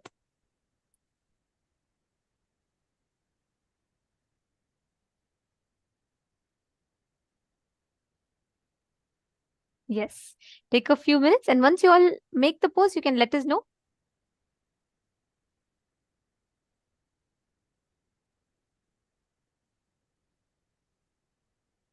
Go to your Facebook and go to your profile. The moment you'll get the notification asking what's on your mind. Click that, and you can upload your selfie with the hashtag Paramashivoham, and you can say you're ready to receive the oneness initiation with Swamiji. And you can put the original picture of Swamiji's based on which you have dressed up, and your current selfie as you have dressed up, and tag Swamiji.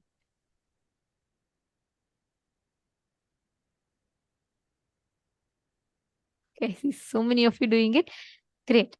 And all those of you who have not yet dressed up and gotten ready, come on. Take a few minutes, quickly run, get ready, come back and settle down. This is how it will be looking like. Once you go to your Facebook, just tag Swamiji.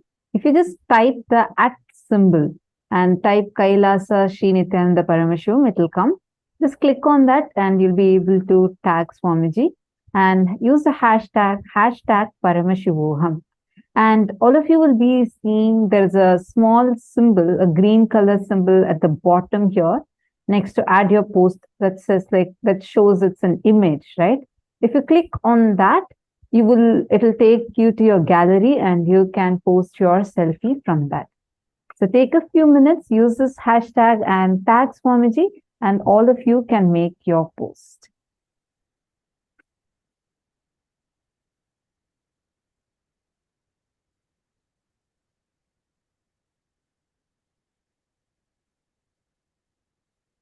Yes. Now, let us all get ready for receiving the darshan. We request all the participants, every one of you, to settle down.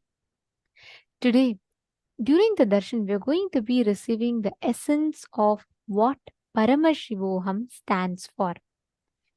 The essence of living as Paramashiva. Today, during the session, Swamiji revealed a very beautiful truth, right? Anything that you describe consciousness as, consciousness already has expanded beyond that. That's why Ishavasya Upanishad has a beautiful line, Manaso Javiyaha, beautiful term defining consciousness, means it is swifter than the mind. Whatever you try to describe as, you say consciousness is ever, it's big. Just being big alone is not consciousness. You can say consciousness is intelligent. Just intelligence alone is not consciousness. Consciousness is something that cannot be seen. That alone is not consciousness. Anything that with which you describe consciousness only becomes an attribute of consciousness. Each of you, every one of you that are sitting here, the exact same truth. Anything that which you describe Paramashiva as only an attribute of Paramashiva. You can only experience Paramashiva by awakening, living and radiating the sciences. Swamiji has gifted us all these extraordinary sciences. The only way you can do it is just live, radiate and experience the science. And Paramashivoham, the initiation that we're all having today, is all about this. Living, radiating that science of Paramashivam, living as Paramashiva.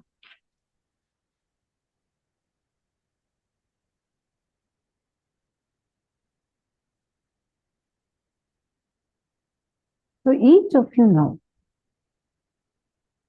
take a few minutes and share with us how many of you feel like this program, like by being here, you have learned a lot. What has your experience been today, being the 21st day of the program? How was it for all of you to attend? I know many of you here, actually, so many of you here are attending this program for the third time, fourth time, fifth time. We have many of you who have been attending without missing. How does it feel for you? What did you learn different? And how was your experience of this program? And also, please share with us, how many of you feel like this, I definitely need to reach this out, at least to my family, my friends, and to more people. Take a few minutes and please share. How many of you feel like this definitely needs to be reached out to more people?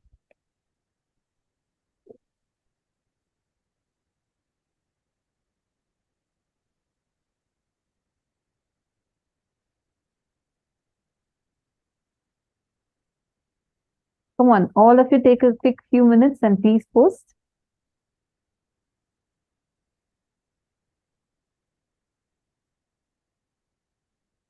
Understand? The best way you can do it, reaching this science, this gift to as many people as possible, is start with all the people around you. Like right now, take a few minutes, invite your loved ones for darshan today. Let them experience this powerful initiation. Let them have this initiation. See, sitting in the presence of an avatar, receiving these initiations is not something ordinary. So very beautifully, Bhagavan Krishna declares in Srimad Bhagavatam, he says, idam shariram mama durvibhavyam sattvam hi me hridayam yatra dharmaha prishte krato me yadadharma arad ato hi mam rishabham prahuraryaha. Bhagavan Krishna very beautifully declares, he says, my transcendental body, the Satchidananda Vigraha, may look exactly like a human form, but it is not material human body. It is inconceivable. He goes on to declare, I am not forced by nature to accept a particular type of body.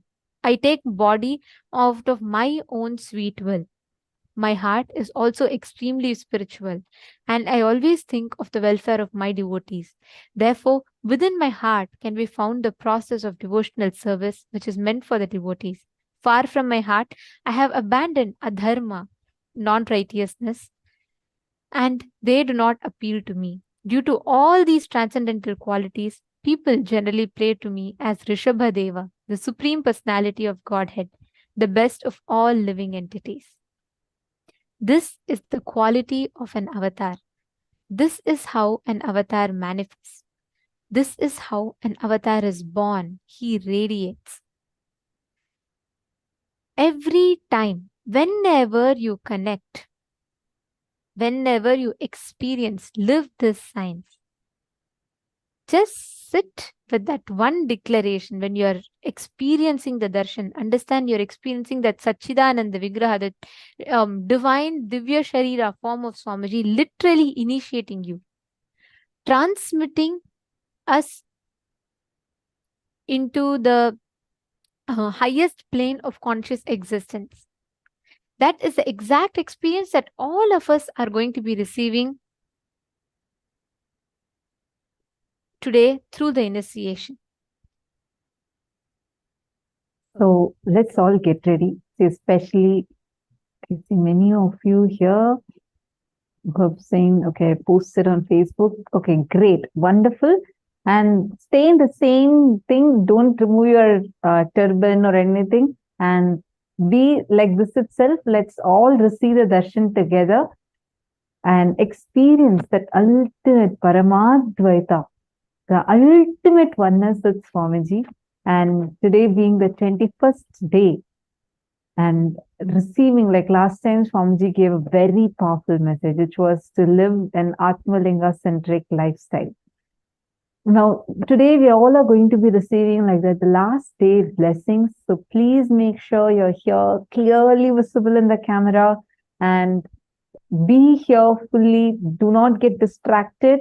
And you can ask whatever boons you want in the chat, and Swamiji himself will be blessing you. Okay, it's so nice to see so many of, actually in every room I see everyone sitting with some form of a turban tied. Very nice. And some of you are putting more rudrakshas and dressing up in different styles. Whichever form of Swamiji that you like, you have dressed up like that. That's wonderful. See, one thing, understand. Now, when we learn about this collective integrity, this space, what you're learning, right? Swamiji explained about how, like with the example of a ship, it's not enough. It's just one, let's say the captain of the ship alone is perfect and he's doing his what he considers his responsibility properly. But then there's another person who's supposed to be, let's say the carpenter, who's there on board of the ship, and all of a sudden goes and starts drilling holes everywhere. It's still not safe for the ship unless everybody is there together with collective integrity. Collective integrity keeps the ship afloat. Unless the collective integrity is there, we will not be able to have the same, like the integrity will not be held the same way. You will not be able to have that a powerful experience.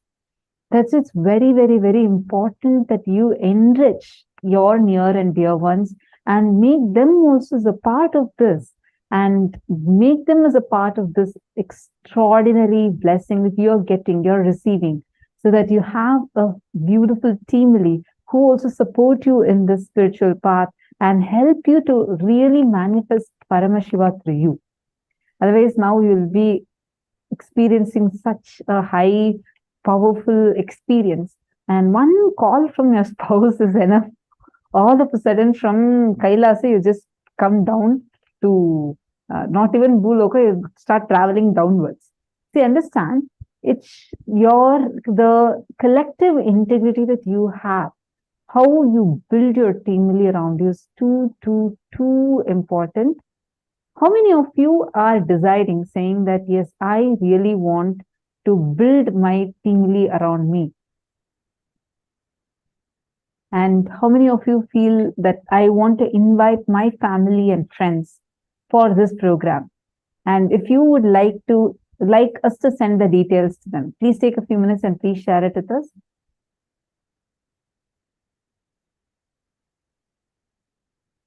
When will the darshan start? The darshan is going to start in just a few more minutes.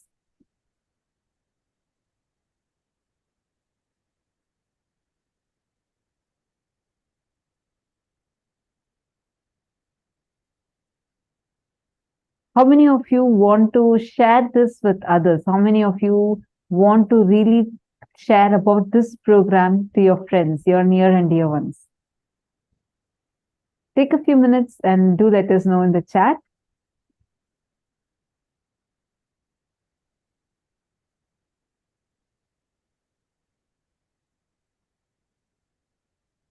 And now our support desk team is going to also be sharing with all of you in your respective Zooms the survey form, so that where all of you can share your feedbacks, your experiences. How did you enjoy the program? How was the program for all of you? And how many of you, like, what are your feedbacks? Do you have some feedbacks? And do you feel that, certain parts are really, really good, especially the darshans? How was your experience in the darshan? We request all of you to spend your valuable time and share your feedbacks elaborately with us.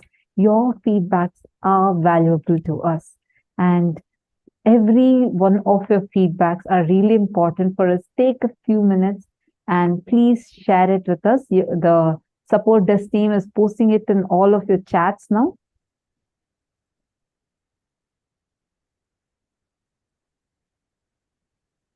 Take a few minutes and please share it with us.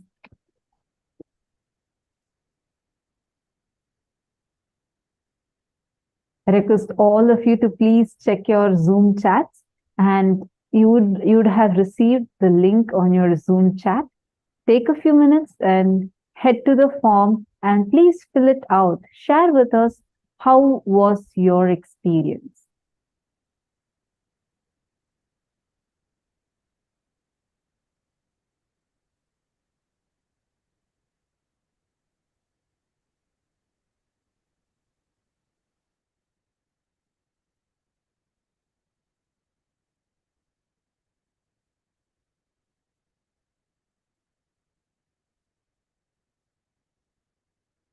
And now,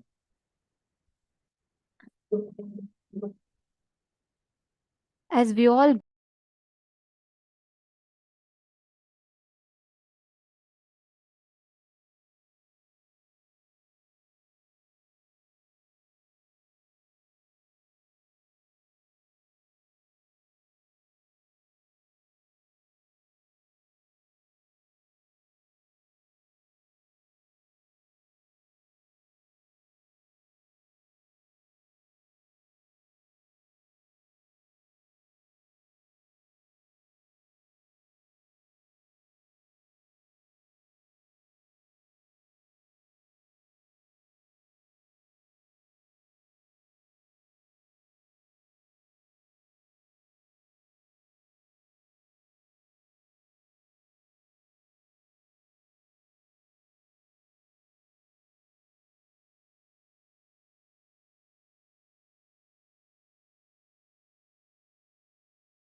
Yes. Sorry for the technical glitch. Now, as each of us are getting ready, let us all take a few minutes. I request all of you to settle down in front of the camera. Today, you can ask any boons, any prayers you all want to Swamiji. And to all those that are watching us via social media, Facebook, YouTube, and various different social media platforms, we invite all of you to join for the best experience. Please join the program on the two-way video conferencing. You can head to paramashivoham.org. Here, it is not just you seeing Swamiji, even Swamiji sees you. You receive the Nayana Diksha. And that way, you receive the best experience of the initiation. So, we request each of you to please join the two-way to have the best experience of the darshan. And most importantly, the last 21 days, we have been gifted with some of the most beautiful sciences. We all learned about the science of completion, how to overcome the identity crisis that we all have. And after that, we all learned about completion with the world, completion with relationships, completion with wealth, health dimensions. We learned about parallel universe. We learned about time. We learned about vertical time zones. We learned about what exactly is time, Kala. We had the powerful death meditation process. We transcended the fear of death. All the fears, phobias, we overcame that. We learned about enriching, and we learned about how you can experience unclutching advanced sciences, such as being able to manifest levitation, teleportation, materialization, all of these. Ultimately, the essence, all that we learned in the last 21 days is how every moment of our life, we can radiate Paramadvaita with Swamiji, Paramadvaita with Paramashiva. Today, as we come to the conclusion of the 21 days of Paramashivoham, we're all being showered with this as the gift. Please do share your experience. So many of you are posting how you've enjoyed the program. And many of you are posting that you're grateful that Swamiji keeps this program going continuously and that you're able to receive it. The next program is starting very, very soon. We It's on the 4th of October, it is starting. And the next season, it's going to be a really special one. And we request all of you to take some time and invite all your family members, friends. How many of you, see many of you sharing how it's being very good for you. Suraj Patel, it's your first day here. That's wonderful to know. And you're saying, but it's too good. Actually, this is a 21 days package. We highly recommend you to attend the full 21 days. Actually, Swamiji says you should attend the full 21 days at least 3 times, because that would only help you to experience the program completely. And it will help all of us to manifest that ultimate Paramadvaita with Swamiji. And you'll see whether it's your health, wealth, relationships, in all these aspects, it will give you an amazing breakthrough. So do attend the full 21 days. I request all of you to share how many of you want to share this program with all your friends and family.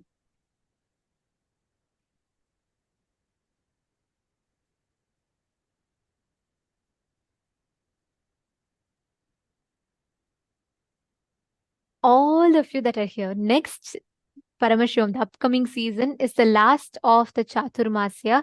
This 4 months, the Chaturmasya time period, is the best time, is the most conducive time for us to have the super conscious initiations. At this, in this whole time is where, like Swamiji tells, your whole inner space is ready. Your whole mind actually turns inwards. You can consciously focus to create your inner space, inner infrastructure, to receive enlightenment in the best possible manner. And the next season, which is starting on the 4th of October, is actually happening on the very auspicious time of Navaratri. and the 9 intense nights. Actually, Ratri itself means intensity. And this is the time period where the divine cosmic mother, Devi Parashakti, intensely manifests and is available. So do not miss. Invite your friends, family members, every one of them. Give them this experience of Paramashivoham. It is it's completely free. Swamiji has made it completely, gifted this program for everyone. Most importantly, even $1 billion can't buy you this one experience of discovering the divinity in you. A completely new facet of you that you face, you experience. So do not miss. Please, most importantly, invite your loved ones. For all of you that are posting the messages as to how you enjoyed this program, let us take responsibility for the collective integrity. Not just you, ensure your whole ecosystem around you is receiving the initiation, is receiving these powerful cognitions and truths. So we request every one of you to take out a few minutes, share this program with your loved ones. At least 10 people, invite them, let them all join, receive the initiations starting from the 4th of October 2023.